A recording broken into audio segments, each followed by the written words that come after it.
बच्चों आज हम देखने वाले हैं linear equations in two variable का प्रैक्टिस सेट 1.4 का question number 1 solve the following simultaneous equation. ठीक है, इसमें का क्वेश्चन नंबर 3 है 27 upon x minus 2 plus 31 upon y plus 3 equal to 85।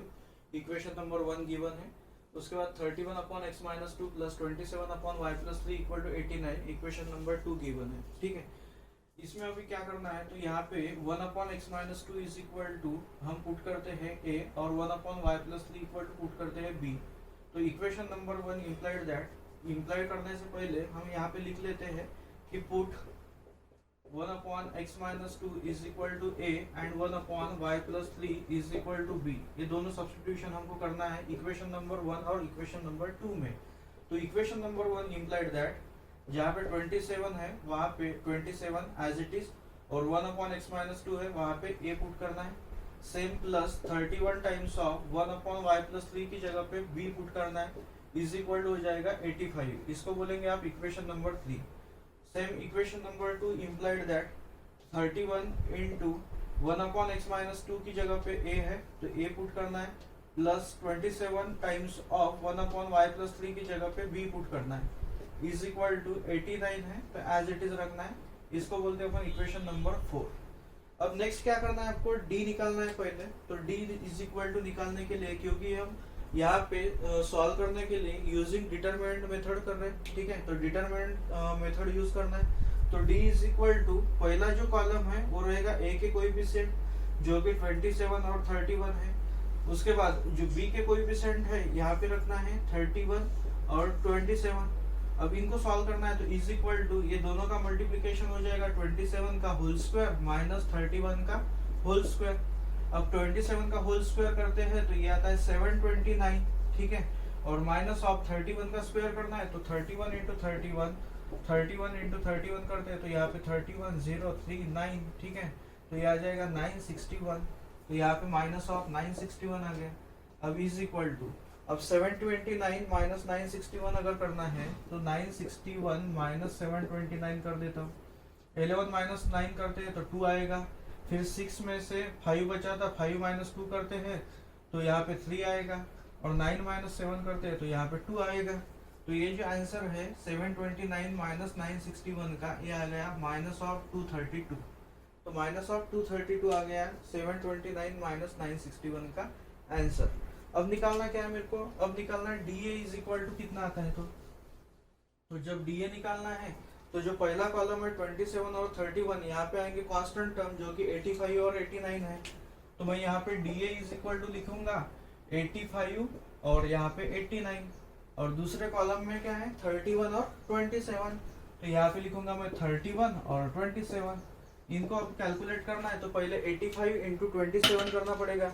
तो 85 इंटू 27 करते हैं तो 7 इंटू 5 35 होता है तो 5 3 कैरी 7 इंटू 5 56 प्लस 3 मतलब 59 हो गया। 0 5 टू जा 10 0 1 कैरी 8 टू जा 16 प्लस 1 17। तो ये आ गया टोटल 9 5 12 2। ठीक है, 2295 आ गया।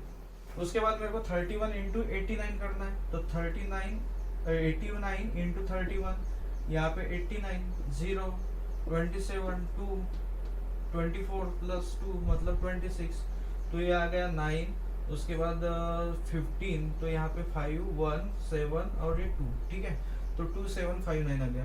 तो मेरे को अब 2295 माइनस ऑफ यहाँ पे कितना था तो 2759 है 2759। ठीक है, इस तरह से कैलकुलेशन हो गया मेरा। अब नेक्स्ट देखो यहाँ से ये दोनों का मल्टीप्लिकेशन आ गया 2295 माइनस 31 इंटू 89 किया तो 2759 आ गया। अब इनको माइनस करते हैं 2759 माइनस ऑफ 2295 तो 9 माइनस 5 हो गया 4 15 माइनस 9 हो गया 6। ठीक है, उसके बाद यहाँ से 6 माइनस 2 हो गया 4। तो ये आ गया माइनस ऑफ 464। ठीक है, ये आ गया DA equal to minus of 464 आ गया। अब आपको निकालना है DB इक्वल टू। तो DB जब निकालना है तो DB इज इक्वल टू हो जाएगा यहाँ से DB इक्वल टू क्या होगा तो जो पहला कॉलम है A का वो एज इट इज रहेगा 27 और 31। तो ये आ गया 27 और 31 एज इट इज। अब जो सेकंड कॉलम है 31 और 27, वहां पे कांस्टेंट वैल्यू जो है 85 और 89 वो लिखना है। तो यहाँ पे 85 और 89 लिखेंगे। तो ये जो आंसर है डीबी का वो क्या होता है देखते हैं। तो पहले क्या करना है आपको 89 मल्टीप्लाई बाय 27 करना है। तो 7 इंटू 9 करते हैं तो 63 होता है, तो 3 6 कैरी।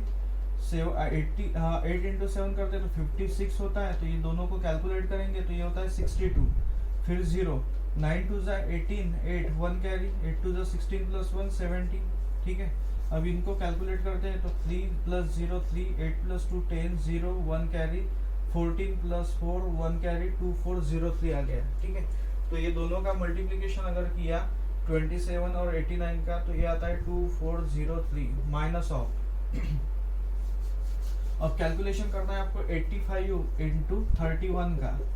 इनको कैलकुलेट करना है तो 5 और 85 एज इट इज 0, 15 के 5 1 कैरी, 24 प्लस 1 25। तो ये आता है आपका 5, 8 प्लस 5 किया तो 13 6 2। ठीक है, 2635 आता है। तो यहाँ पे लिखेंगे अपन 2635 is equal to 2403 minus of 2635 अगर करते हैं तो कितना आता है देखते हैं।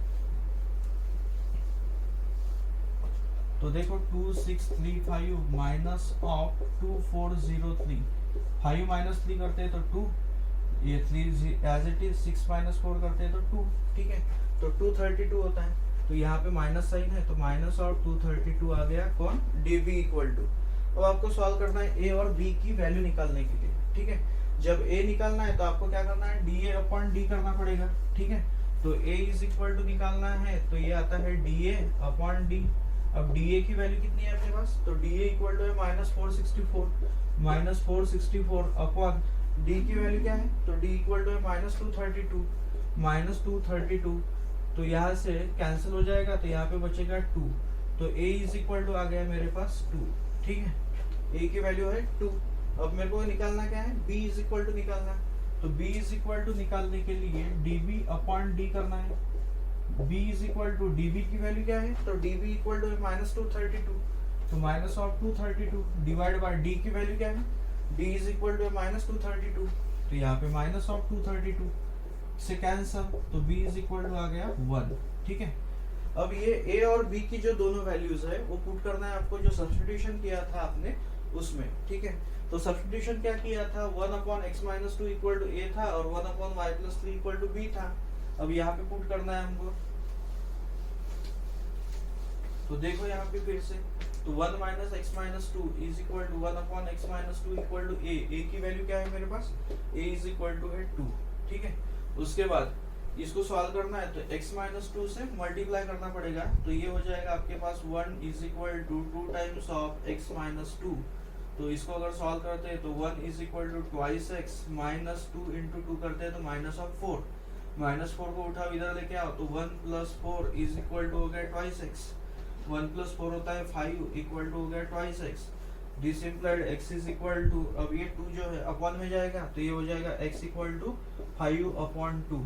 उसके बाद y की वैल्यू निकालना है तो 1 upon y plus 3 is equal to कितना है, तो इज इक्वल टू है y की b की वैल्यू कितनी थी 1, तो 1 y प्लस 3 इंटू 1 करते हैं तो y प्लस 3 इंटू 1 होता है 1 इक्वल टू y प्लस 3। अब 3 को उठाओ इधर लेके आओ तो 1 माइनस 3 इज इक्वल टू हो गया y। तो this implied y is equal to 1 minus 3 होता है माइनस 2। ठीक है, तो y की वैल्यू कितनी होगी माइनस 2। तो आंसर है आपके पास x इक्वल टू 5/2 और y इक्वल टू है माइनस 2। तो ये हो गए आपके दोनों फाइनल आंसर।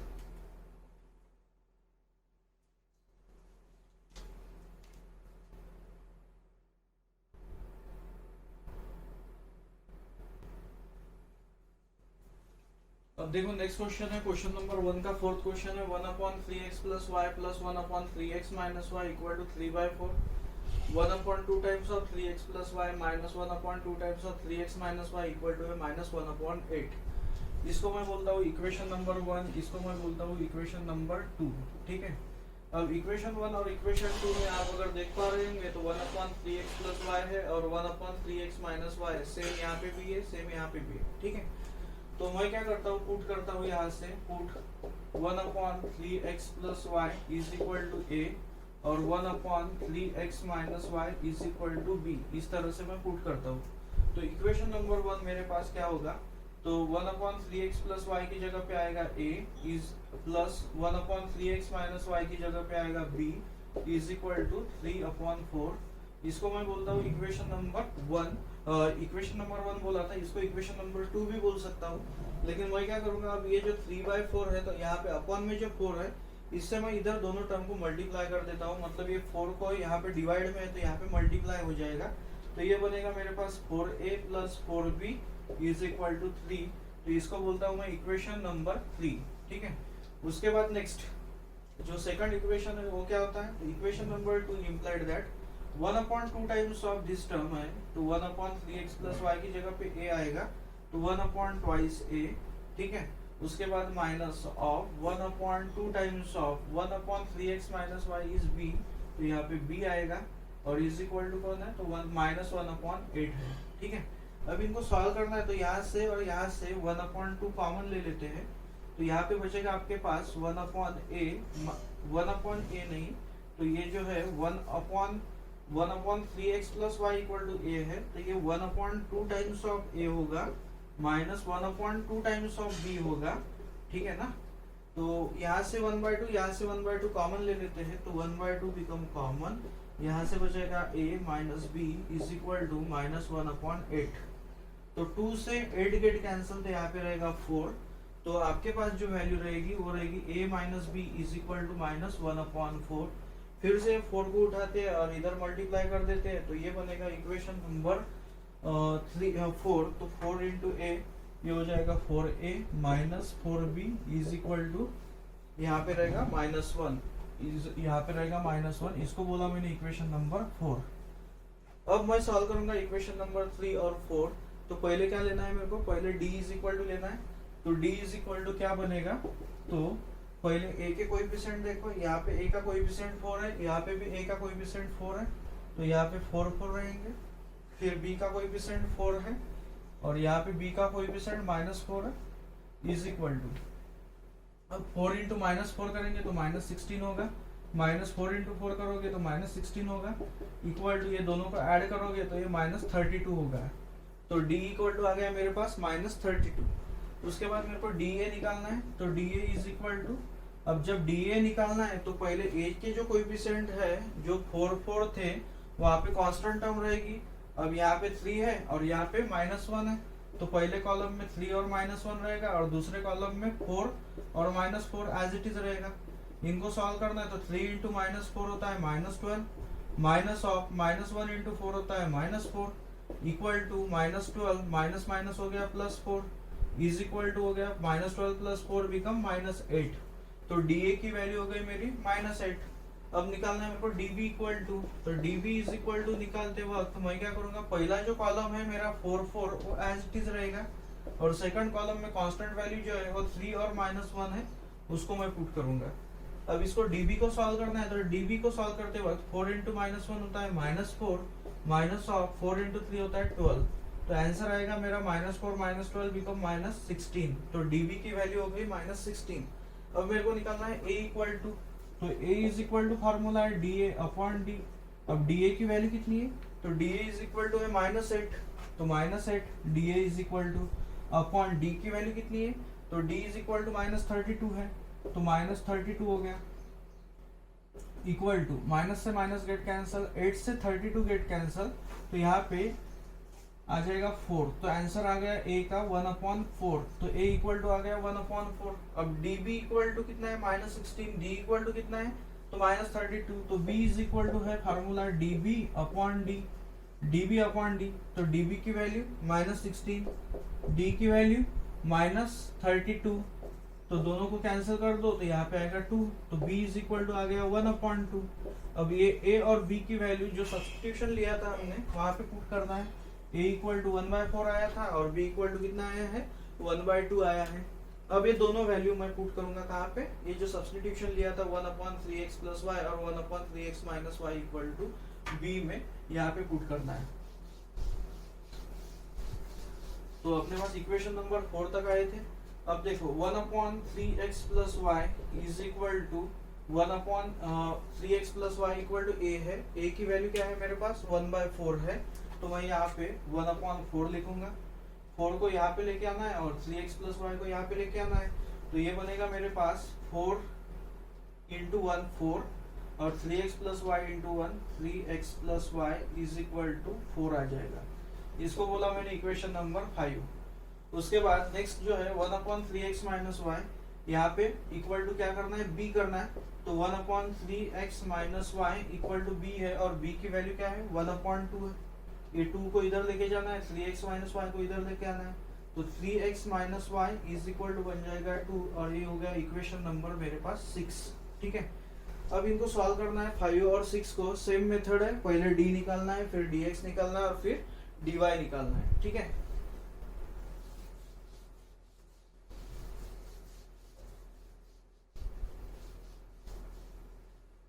तो देखो अभी यहाँ से d इज इक्वल टू, जब d इक्वल टू निकालेंगे तो x का कोएफिशिएंट पहले कॉलम में, तो x का कोएफिशिएंट 5 में कौन है 3 है और 6 में कौन है 3 है, तो पहले कॉलम में आएगा 3 और 3। Second column y is equal, y का कोएफिशिएंट 1 है, यहाँ पे y का कोएफिशिएंट -1 है, तो यहाँ पे 1 यहाँ पे -1। इनको सॉल्व करना है तो 3 इंटू -1 होता है -3 और माइनस ऑफ 3 इंटू 1 होता है 3, तो आंसर आ जाएगा -6। तो d इक्वल टू आ गया -6। अब निकालना है dx इक्वल टू, तो dx इक्वल टू जब निकालेंगे तो पहला कॉलम जो है वहाँ पे कांस्टेंट वैल्यूज रखना है। कांस्टेंट वैल्यू क्या क्या है अपने पास, तो 4 और 5 से 4 और 2 5 और 6 इक्वेशन में कांस्टेंट वैल्यू है 4 और 2, तो पहले कॉलम में आएगा 4 और 2। दूसरे कॉलम में क्या आएगा, तो दूसरे कॉलम में जो 1 और -1 है वो एज इट इज रहेगा, इज इक्वल टू 4 इंटू -1 -4 हो गया, 2 इंटू 1 2 हो गया, तो आंसर इज -6। तो dx की वैल्यू क्या आ गई मेरे पास -6 आ गई।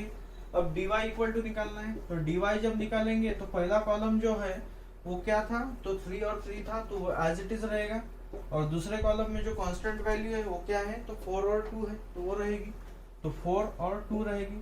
तो dy जब निकालेंगे तो 3 इंटू 2 हो गया 6 -4 इंटू 3 हो गया 12, तो इक्वल टू आता है -6। तो dy की वैल्यू हो गई -6। अब मेरे को निकालना है x, तो x इज इक्वल टू होता है dx अपॉन d। dx की वैल्यू है मेरे पास -6 और d की वैल्यू क्या है मेरे पास, तो -6, तो -6 से -6 गेट कैंसिल, तो आंसर रहेगा 1। तो x इज इक्वल टू हो गया मेरा आंसर 1।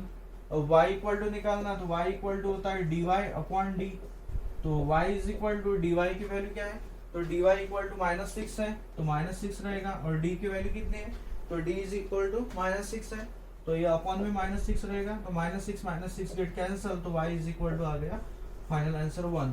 तो x का आंसर 1 है और y का आंसर भी 1 है, तो ये हो गए मेरे दोनों फाइनल आंसर्स।